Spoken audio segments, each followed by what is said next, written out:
It was Father's Day in the peaceful town of Fairlake, a place where families knew one another and strangers were rare. The streets were quiet that morning, bathed in soft sunlight and the gentle hum of birdsong. At the end of Maple Drive stood the Morgan family home, a two-story house with white shutters and flower beds that bloomed with care. Robert Morgan, a retired high school principal, lived there with his wife, Elaine. They had been married for nearly 40 years and were known around town for their kindness and stability. This Sunday was supposed to be a celebration, simple, heartfelt, and full of love. Melissa, their only daughter, had planned the visit a week in advance. She arrived shortly after 10 a.m. with her husband, Ethan Cole, and their two children, 6-year-old Bella and 4-year-old Jonah. The kids ran into the arms of their grandparents, laughing and squealing with excitement. It had been a while since they all gathered like this, and Robert had even cleaned up the backyard grill in anticipation. Ethan followed behind them, holding a neatly wrapped box with gold ribbon, his Father's Day gift for Robert. The family spent the day together in a way that felt almost picture-perfect. Elaine served fresh lemonade, while Robert and Ethan prepared burgers and hot dogs. The kids played with water balloons and chased butterflies, and Melissa took photos of them near the flower garden. Neighbors strolling by waved, smiling at the familiar sight of the Morgans celebrating together. No one suspected that anything was wrong. In fact, everything looked ideal. Too ideal, perhaps. Ethan, who had always been a little quiet, seemed unusually relaxed that day.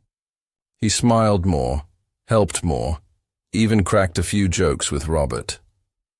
Melissa seemed happy, though slightly tired, as she tended to the children and chatted with her mother. As the day turned to evening, the family gathered around the outdoor table for dessert, Elaine's famous strawberry pie. They toasted Robert with sparkling cider, laughed at old stories, and talked about future vacations they hoped to take once the kids got a bit older. Just after 8 p.m., the celebration began winding down. The children grew sleepy, rubbing their eyes and curling up on the living room couch with their stuffed animals. Elaine offered to let them stay the night, which Melissa gladly accepted. Ethan, saying he felt too tired to drive back, agreed. Blankets were brought out, beds were made, and the house gradually grew quiet as everyone settled in. From the outside, the house looked like any other warm, loving home ending a special day. What no one knew was that something sinister had already begun to unfold. The gift Ethan had brought was no ordinary gesture. It wasn't just a present. It was a carefully constructed illusion. Everything about that day, from the food to the laughter, had been orchestrated with a single purpose. And by the time the lights went out and silence filled the halls, the fate of the Morgan family had already been sealed. The next morning, the town of Fairlake stirred to life with its usual rhythm. Lawnmowers buzzed in the distance, coffee brewed in quiet kitchens, and children played on sidewalks under the early sun. But something was different on Maple Drive. The Morgan house, normally so lively, sat unusually still. The curtains remained drawn. The car that Ethan had driven the day before was no longer parked outside. The mailbox, typically emptied by sunrise, remained untouched. It wasn't until around 9 a.m. that a neighbor noticed something strange. Mr. Thompson, who lived next door, was walking his dog when he saw the front door to the Morgan house slightly ajar. Robert was always careful. He locked everything, even during the day. Thinking it was just a mistake or maybe a forgotten latch, Mr. Thompson stepped closer. He knocked gently, calling out, but no sound came from inside. There was no movement, no footsteps, no voices, only silence. Feeling uneasy, he stepped in and called the police. What followed was a scene that would forever scar the officers who arrived first. The house was neat and orderly, as if frozen in time. The living room was untouched. The television still off, children's toys neatly arranged by the fireplace, empty glasses resting on the coffee table. But the silence was suffocating, the kind that made every footstep echo too loudly. As they moved through the house, officers found Robert and Elaine in their bedroom. They were lying side by side, dressed in their nightwear with no visible wounds or signs of trauma. Their expressions were calm, almost peaceful. In another room, Melissa was found in bed, one arm draped over little Jonah, while Bella lay curled beside her with a stuffed animal in hand. All of them were gone. No signs of panic, no struggle, no broken glass or forced entry. It looked as though they had all fallen asleep and never awakened. Ethan, however, was nowhere to be found. His clothes, shoes, and toiletries were missing. A check of the garage revealed that his car was gone too. The family dog, still alive and unharmed, wandered the hallway aimlessly, confused and quiet. It didn't make sense. 5 members of the same family, dead without a sound, and the only one unaccounted for was the son-in-law, who had come bearing gifts. Detectives scoured the home for clues. The refrigerator was filled with leftover food from the night before. A half-eaten pie sat on the counter. Plates, cups, and cutlery were stacked neatly in the sink. Nothing was broken, nothing stolen. But there was a chilling absence of any sign of life. No last-minute messages, no calls made overnight. The house had simply gone quiet. Forensic teams sealed off the house and began collecting samples. Every item was catalogued. The only immediate conclusion was that the deaths had occurred sometime during the night, and all 5 victims had likely passed within hours of each other. As news spread, residents of Fair Lake were left in shock. What had happened inside that house? And more importantly, where was Ethan Cole? As the investigation deepened, the focus turned entirely to Ethan Cole. He was no longer just a missing person. He was now the only person alive who had been inside the Morgan home the night before. His disappearance didn't seem accidental. It felt calculated. Police immediately issued a statewide alert and began combing through surveillance footage from nearby roads, gas stations, and convenience stores. Time was critical, and every second brought more questions. Within hours, a breakthrough came. Footage from a gas station on the outskirts of Fair Lake showed Ethan around midnight on Father's Day.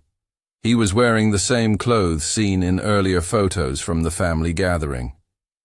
He purchased 2 bottles of water, a small bag of ice, and several candy bars.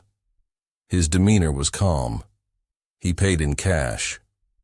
Investigators noticed that he didn't seem hurried or anxious.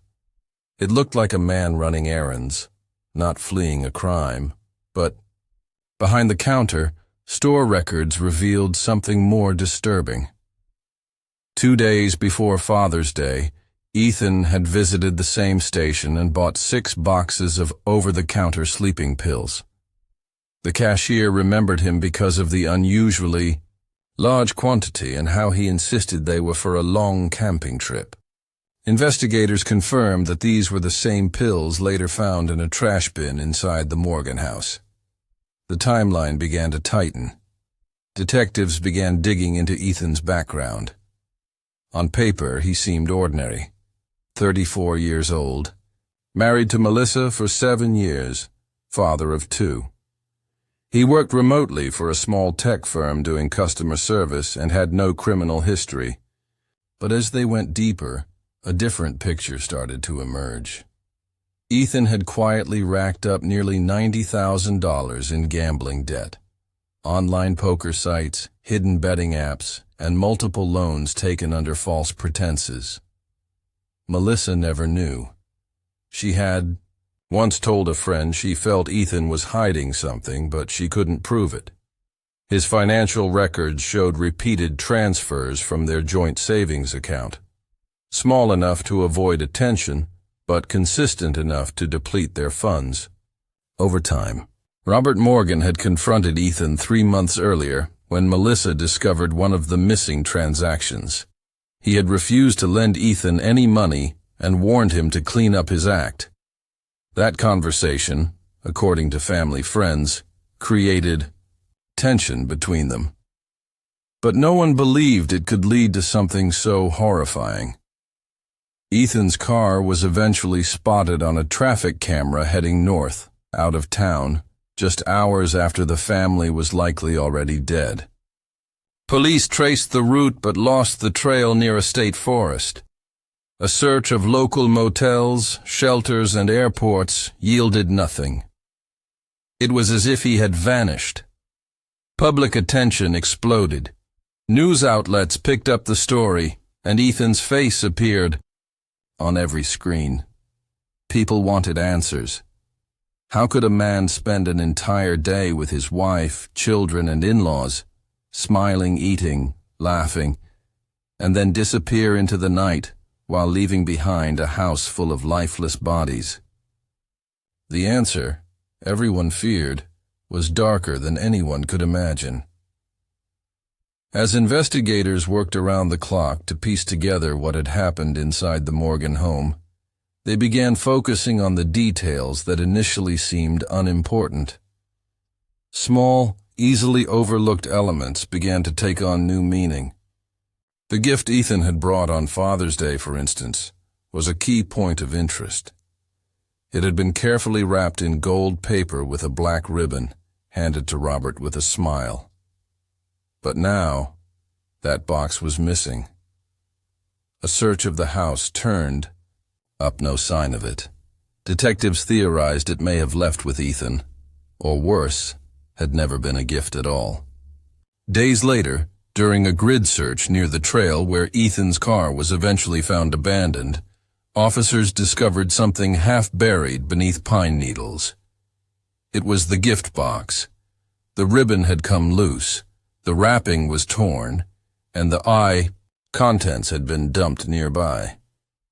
Inside, forensic teams found several empty blister packs from sleeping pills and a small glass vial. The label was partially scratched off, but chemical testing later confirmed it had contained a veterinary-grade sedative, powerful enough to immobilize a person within minutes.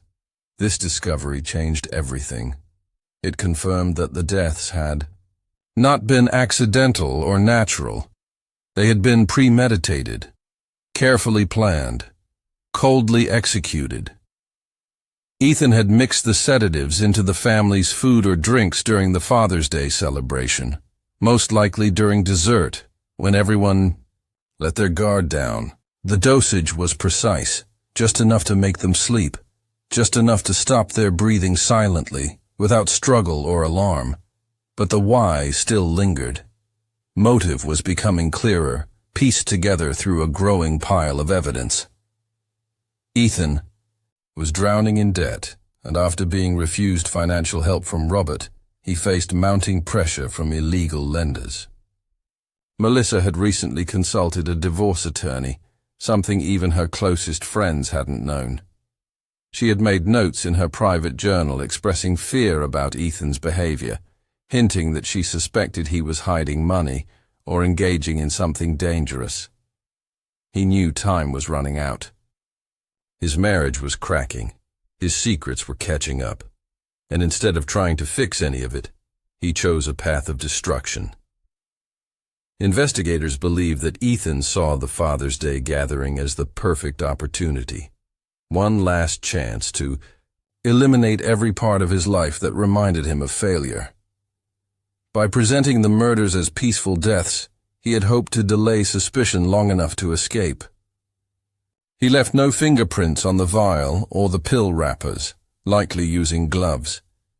He cleaned up after the meal. He tucked the children in. He created a perfect scene of domestic calm before vanishing into the night. The brutality lay not in physical violence, but in the quiet, calculated way he stole 5 lives while pretending to be part of their joy. The town, still in mourning, now had a name to attach to its horror. Ethan Cole wasn't a man who snapped in a moment of rage. He was someone who planned the unimaginable down to the finest detail. And the final, terrifying question remained: where had he gone, and would he ever be found? Weeks turned into months, and the search for Ethan Cole stretched far beyond the borders of Fair Lake. His face appeared on wanted posters, news broadcasts, and online forums. Tips poured in from across the country. Ethan was supposedly seen at bus stations, hiking trails, and roadside diners. But each lead ended in disappointment. He had vanished without a trace, leaving behind a story that haunted everyone who heard it. The Morgans were laid to rest in a quiet funeral attended by hundreds. People who had once known them only casually came to mourn, unable to understand how such a tragedy could strike a family so ordinary, so loved. Melissa's friends stood in disbelief, remembering her as kind, patient, and devoted to her children. Robert and Elaine were remembered as pillars of the community, and the children, so young, so innocent, became the heartbreak that lingered in every whispered conversation about the case. Behind closed doors, investigators kept working. They believed Ethan hadn't gone far. His financial records showed no major withdrawals after the murders. His credit cards had not been used, his phone turned off and never reactivated. Whoever helped him, if anyone had, was careful and discreet. Some theorized he had taken his own life in the nearby forest, but no body was ever found. Others believed he had planned an escape months in advance, slowly preparing a new identity. Then, nearly 6 months after the murders, a man was pulled over during a routine traffic stop in a rural town 3 states away. He had no ID and claimed his name was Daniel Reed. The car was registered to a recently deceased elderly man whose name the driver had assumed, but the officer, suspicious of the man's nervous behavior and vague answers, brought him in for questioning. A fingerprint scan revealed the truth. Daniel Reed was, in fact, Ethan Cole. When the news broke, it sent shockwaves through Fair Lake once again. Ethan had been living under a false identity, working as a farmhand for cash, keeping a low profile. He had altered his appearance, grown a beard, dyed his hair, and avoided all communication with the outside world. His arrest brought a sense of closure, but not peace. During interrogation, Ethan showed no remorse. He admitted to everything: buying the sedatives, mixing them into food, waiting for everyone to fall asleep, then quietly walking out the door. He called it mercy. He said he didn't want his children to grow up without both parents or suffer through a messy divorce. His trial was swift. With overwhelming evidence, he was convicted of 5 counts of first-degree murder. The courtroom sat in stunned silence as the verdict was read. No one cried. No one shouted. The horror had already taken its toll.